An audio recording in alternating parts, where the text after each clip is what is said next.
Before I tell you this story, I need you to understand one thing.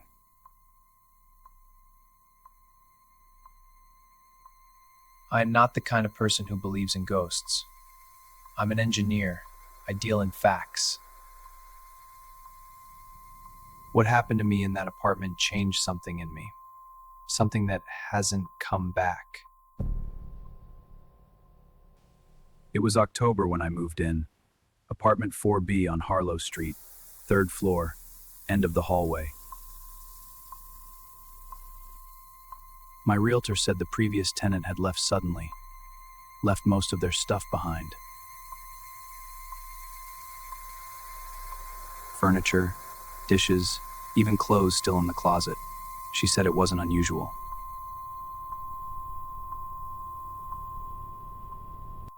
The first night I noticed the mirrors. There were 6 of them, way too many.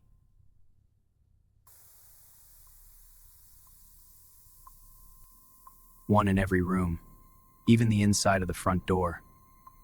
I thought the last tenant was just vain. The first week was fine, but on the 8th day I woke up at 3:14 a.m. for no reason.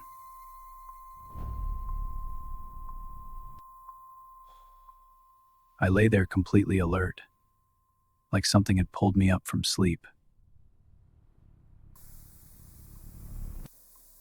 And then I heard it, from the hallway. Not a bang, not a crash.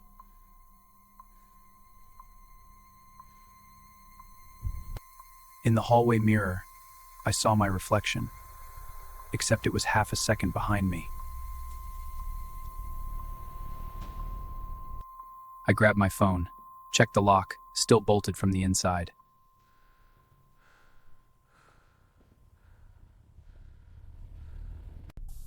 When I raised my hand, the reflection raised its hand just a fraction too late. Then it was normal, synced.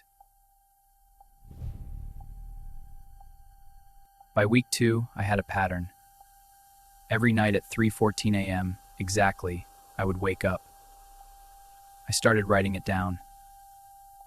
I set a hidden camera in the hallway. The footage showed nothing unusual, except for one frame.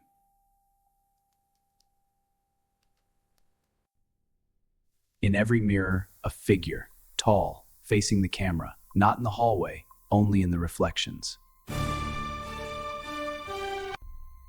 Night 21, I was in bed, eyes closed, phone face down.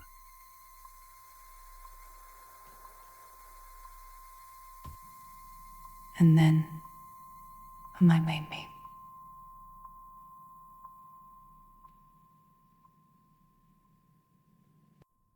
The exact way my mother used to say it, before she died, 2 years ago. I got up. Every rational part of me said stay in bed, but I got up.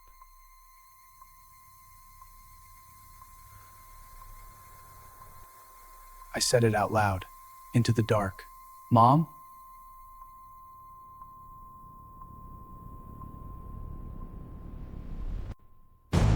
And then I looked at the mirror. In the reflection, I wasn't alone. It had her height, her shape, but the face was wrong. The mouth too wide, the eyes reflecting light that wasn't there.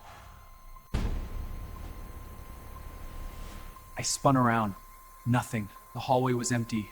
Cold, dark, completely empty. And then I noticed the mirror. Not the reflection, the surface. 3 words traced in the dust. And below it, smaller, a 4th word. Look up.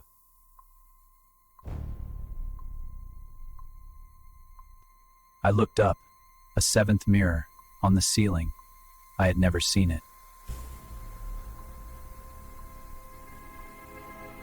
In it, looking back down at me, was my own face. But I wasn't smiling. The reflection was. I left the apartment that night. I drove to a 24-hour diner and sat in a booth until the sun came up. The cleaner found a journal, left by the previous tenant. I read 3 pages before I had to stop. The journal's last entry, dated October 3rd, the same night they disappeared, the same night I moved in. Last week, I found out apartment 4B is back on the market. New listing, fresh paint, no mention of any of this. Somewhere tonight, someone is signing a lease, moving in boxes, looking at those mirrors and thinking nothing of it. Whatever was in that mirror, I think it followed me home. Michael. Welcome to the Echo. Subscribe and don't let the noise stop.